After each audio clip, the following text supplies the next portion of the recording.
Hello' viewers, আজি মই কাবাবৰ recipe লৈ আহিছোঁ। আহকচোন চাওঁ কেনেকৈ বনালোঁ।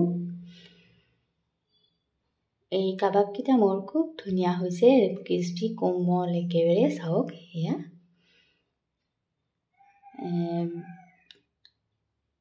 মোৰ এইকেইটা কাবাব চাওক, খুব সুন্দৰ হৈছে। বহুতে কাবাব ফ্ৰাই কৰোঁতে ভাঙি যায় বা এৰাই যায়, কিন্তু মোৰ দৰে বনাবচোন, সেইবোৰ তেনেকুৱা নহয়। তাৰ বাবে মই ল'ব লাগিব এয়া আধা কিলো মাংস, 200 গ্ৰাম বুট দাইল, 2-3 ফুটা পিঁয়াজ, সকলোবোৰ এটা কুকাৰ লৈ তাত মই দি দিলোঁ। তাৰপিছত ইয়াত তাত দিলোঁ নিমখ, তেজপাত,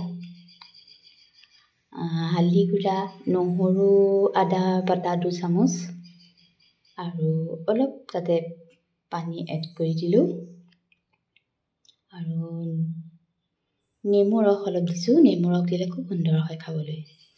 আৰু এয়া তাৰ বাবে লাগিব মছলা, হালধি, জলকীয়া গুড়ি, জিৰা, ধনিয়া, চফ, কেঁচা জলকীয়া, শুকান জলকীয়া, তেজপাত, আৰু এই সকলোবোৰ দি এয়া মই কুকাৰটোত ভৰাই 2-3টা হুইচেল মাৰি ল'লোঁ। হুইচেল মাৰি লোৱাৰ পিছত এখন পেনত আকৌ অলপ তেল দি পানীখিনি শুকোৱালৈকে এইদৰে ঘুটনি মাৰি মাৰি একেবাৰে ভাঙি যোৱালৈকে, গুড়ি হৈ যোৱালৈকে সিজাই থাকিলোঁ। এয়া চাওক এনেকৈ মানে পেনখনতে পানীখিনি শুকাই যোৱালৈকে ভাজি থাকিব লাগিব। এইদৰে চাওক মোৰ দৰে এনেকুৱা শুকান হৈ যাব লাগিব। তাৰপিছত এতিয়া মোৰ পানী শুকাই গ'ল, আৰু গোটেই মিশ্ৰণটো আকৌ বা সুন্দৰকৈ খচি তাত এয়া মই এতিয়া চেপ দিবলৈ লৈছোঁ।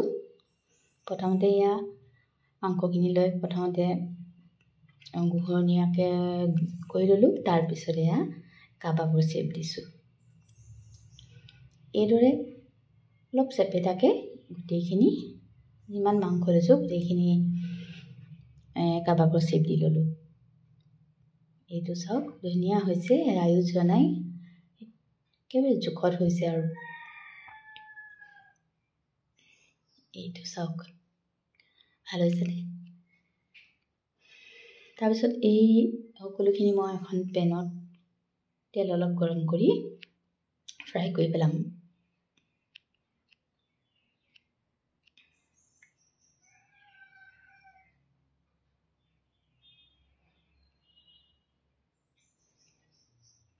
এয়া মই প্ৰথম তেলখিনি মোৰ গৰম হৈ গ'ল। এতিয়া তাত কাবাবকেইটা সুন্দৰকৈ ফ্ৰাই কৰি পেলাম। এয়া চাওক মই কাবাবকেইটা ফ্ৰাই কৰিছোঁ, অকণমান এৰাই যোৱা নাই, সুন্দৰকৈ ফ্ৰাই হৈছে, এটা এটা হৈ আছে পূৰা। এয়া মোৰ কাবাব হৈ গ'ল। ভাল হৈছেনে বাৰু? এয়া পদিনা চাটনিৰ লগত পৰিৱেশন কৰক।